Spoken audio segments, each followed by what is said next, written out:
Layne Staley, the iconic frontman of Alice in Chains, left an indelible mark on the world of rock and grunge with his haunting voice and deeply emotional lyrics.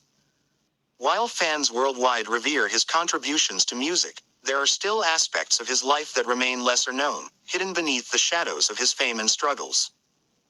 Beyond the stage, Layne was a complex, multi-talented individual with a story that continues to intrigue and inspire.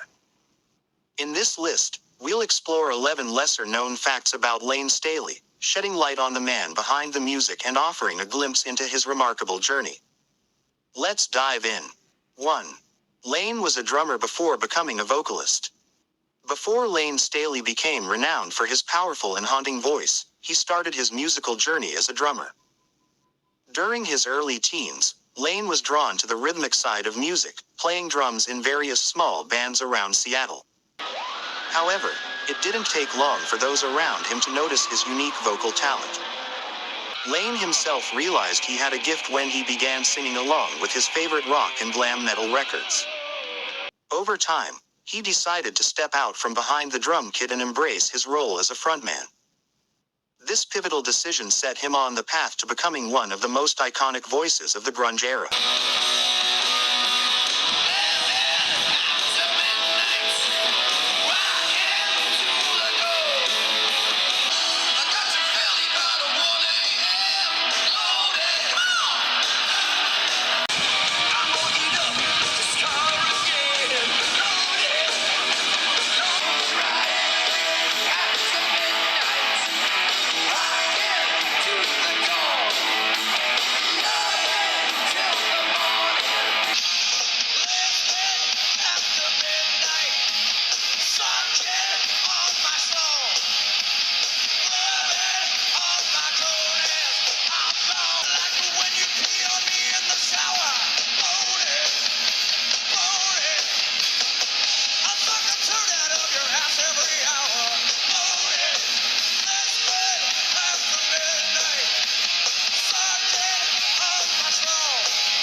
Number 2.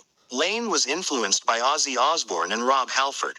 Layne Staley's vocal style was shaped by some of rock's most legendary frontmen. He admired Ozzy Osbourne for his unique voice and haunting presence, as well as Rob Halford of Judas Priest for his powerful range. This influence is evident in Alice in Chains' music, which had a strong metal edge. In fact, Layne and the band covered Judas Priest's Living After Midnight and Black Sabbath's Sweet Leaf, tracks that showcased the band's heavy metal roots. Alice in Chains' sound was often grittier and more metallic, partly due to these iconic influences.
Number 3.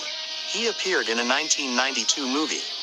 In 1992, Layne Staley and the rest of Alice in Chains made a memorable cameo in the iconic grunge film Singles, directed by Cameron Crowe. The band performed 2 of their tracks, It Ain't Like That, and Wood, in a vibrant Seattle club scene that captured the essence of the burgeoning grunge movement.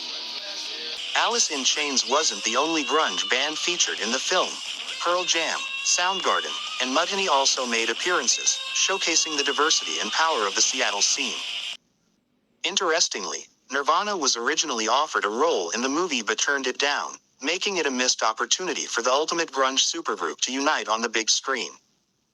Had Nirvana agreed to participate, it would have brought together the Big 4 inches of grunge: Alice in Chains, Pearl Jam, Soundgarden, and Nirvana, all in one iconic film. This would have been an unforgettable moment for fans of the genre and an unparalleled snapshot of grunge culture at its peak. Number 4. Layne Staley was known for his powerful voice, his raw lyrics, and his ability to make an entire generation of listeners feel his pain. But there's one lesser-known side of him, a side that revealed a more tender, softer side of the grunge icon: a deep love for cats. Though Layne's life was often marred by struggles with addiction and the pressures of fame, he always had a special bond with his pets. One cat, in particular, became a constant companion during his later years, a Siamese named Sadie, who Layne affectionately called Slut. This animal provided him with the solace and comfort many of us seek in times of isolation. Sadie wasn't just a pet, it was a part of his family. A constant source of companionship during times when the world around him felt overwhelming. Despite his chaotic lifestyle, his love for Sadie was one of the few things that could bring a smile to his face, a brief escape from the struggles he faced daily. When Layne passed away in April 2002, his friends and bandmates were left to cope with not only the loss of their brother but also the responsibility of caring for the small, helpless life Layne had left behind. In a beautiful act of friendship and respect, Jerry Cantrell, Layne's bandmate and close friend, adopted Sadie. It was his way of honoring Layne's memory, ensuring that the little creature who had been part of Layne's world would continue to find comfort and love. Just as Layne had cared for Sadie, Jerry now became her guardian, a keeper of memories and a symbol of the bond they shared. Jerry's decision to adopt Layne's cat was more than just a gesture of compassion. It was a symbol of the enduring connection between them, one that transcended fame, addiction, and loss. It showed that no matter how difficult life may get, love, whether it's for a friend or an animal, can survive the hardest times.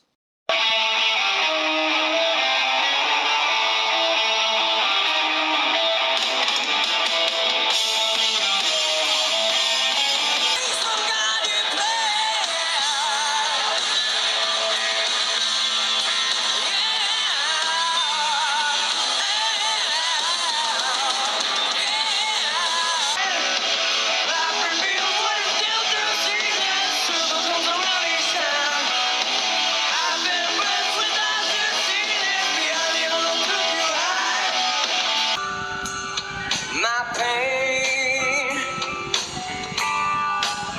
is self-chosen. Number 5. Layne Staley's side project. Layne Staley, a voice that could command storms and bring tears to angels. Known for his iconic role as the lead vocalist of Alice in Chains, Layne lived a life of extreme highs and devastating lows. But in 1994, during a pivotal moment in his battle with addiction, Layne found himself at a crossroads. Seeking redemption, he ventured into a new creative realm, a side project called Mad Season. Mad Season was more than a band, it was a lifeboat. The project was born during Layne's time in rehab, when he crossed paths with Pearl Jam's guitarist Mike McCready, who had also been battling his demons. The two bonded over their struggles, and together, they envisioned a group that could channel their pain into something transcendent. Alongside Barrett Martin of Screaming Trees and bassist John Baker Saunders, the quartet formed Mad Season, a name symbolizing the peak madness of their lives. Their one and only album, Above, was released in March 1995, a haunting masterpiece that strayed far from the grunge anthems of the era. Layne poured his heart into the project, contributing not just his voice but some of his most introspective lyrics. Tracks like River of Deceit reflected his inner turmoil, inspired by Khalil Gibran's The Prophet. Layne wrote about his struggle with addiction and his desperate search for clarity.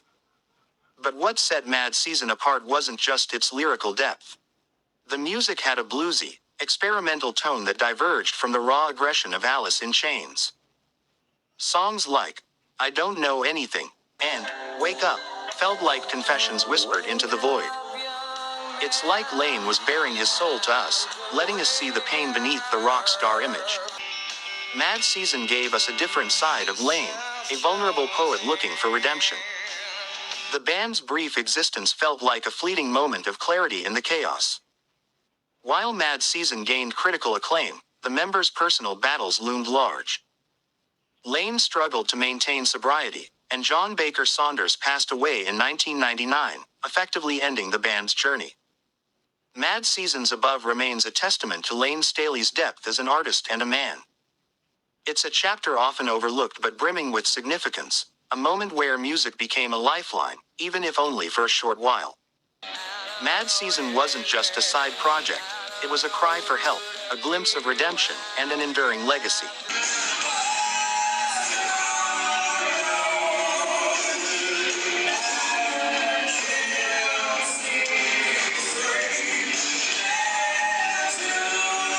Number 6. Hate to Feel. Layne penned this about his father. Layne's father left when he was 7, a loss that shaped his life. Years later, they reunited, but it was far from a happy ending. Both men battled addiction, and their relationship became a source of pain and reflection. In Hate to Feel, Layne sings of resentment and fear, resentment for his father's choices and fear of becoming him. Lyrics like, "Used to be curious, now the shit's sustenance," lay bare his struggle with cycles of addiction. With Hate to Feel, Layne turned his pain into art, reminding us why he remains one of rock's most honest voices. Lesser known. Number 7. Layne Staley learned to play guitar, and it was Jerry Cantrell who taught him. While Layne was known for his powerful voice, Jerry spent time teaching him guitar, a skill that shaped his creative process. On tour, Layne would occasionally play guitar during live performances, most notably on Angry Chair and Hate to Feel, 2 tracks he entirely penned. Though rarely seen on stage with a guitar, these songs showcased Layne's skills and added another layer to his songwriting genius. A side of Layne you might not know, but definitely one worth remembering. Lesser known. Number 8. Layne Staley encouraged Jerry Cantrell to sing. While Layne Staley's haunting voice is synonymous with Alice in Chains, he always saw potential in Jerry Cantrell as a vocalist. Layne actively encouraged Jerry to step out of his comfort zone and sing more. This advice led Jerry to take the lead on tracks like Heaven Beside You and No Excuses, where his raw, emotive voice brought a unique warmth to the band's sound. Layne's belief in Jerry's vocal abilities allowed the band to explore dynamic harmonies and create tracks that remain iconic. This collaborative spirit became a defining feature of Alice in Chains, cementing their legacy as one of the most innovative bands of their era. Lesser known. Number 9. Layne Staley's first band was a glam metal group. Before grunge defined Layne Staley's career, he started in a completely different world of music. His first band was a glam metal outfit called Sleaze, formed in the mid-1980s. With big hair, flashy outfits, and high-energy performances, Sleaze was a far cry from the dark and introspective sound he'd later pioneer with Alice in Chains. The band eventually evolved into a funk metal group named Alice in Chains, giving a playful nod to the name Layne would help make legendary. Though his glam metal beginnings were short-lived, they gave Layne the stage experience and vocal confidence that would later captivate the grunge world. Eventually, Layne met guitarist Jerry Cantrell, and together they built a new band with a darker edge and more emotional depth. And just like that, Alice in Chains was born, ushering in an era of iconic music that would leave an indelible mark on rock history.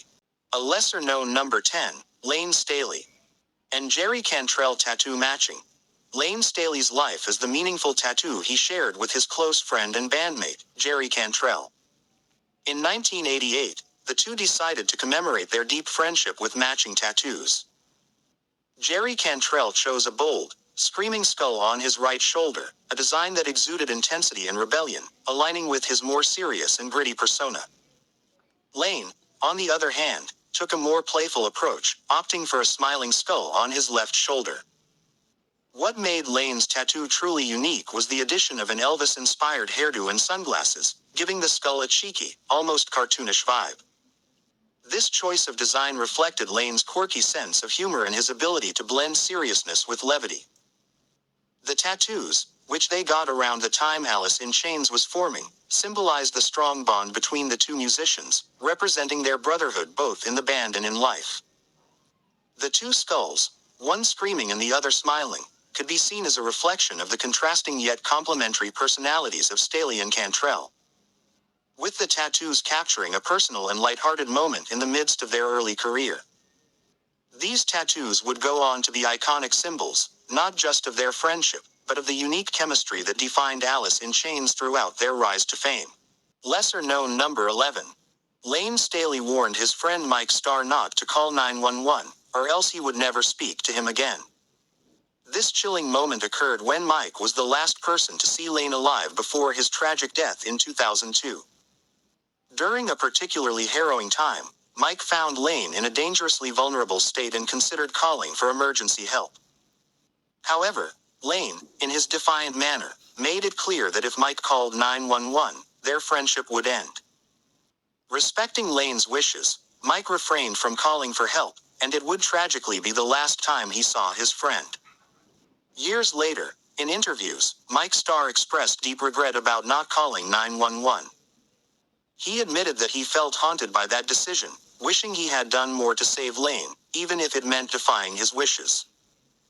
This tragic moment added another layer of sorrow to their complicated friendship, highlighting the emotional weight of the choices Mike had to make in his final moments with Layne. And that wraps up 11 lesser-known facts about the legendary Layne Staley, a true icon of rock. If you found these details fascinating, stick around for our next video where we'll be counting down the top 5 iconic covers of Alice in Chains, Wood, and 7 rock songs that pay tribute to fallen music legends. Don't forget to subscribe. If you're a true Alice in Chains fan, you won't want to miss what's coming next.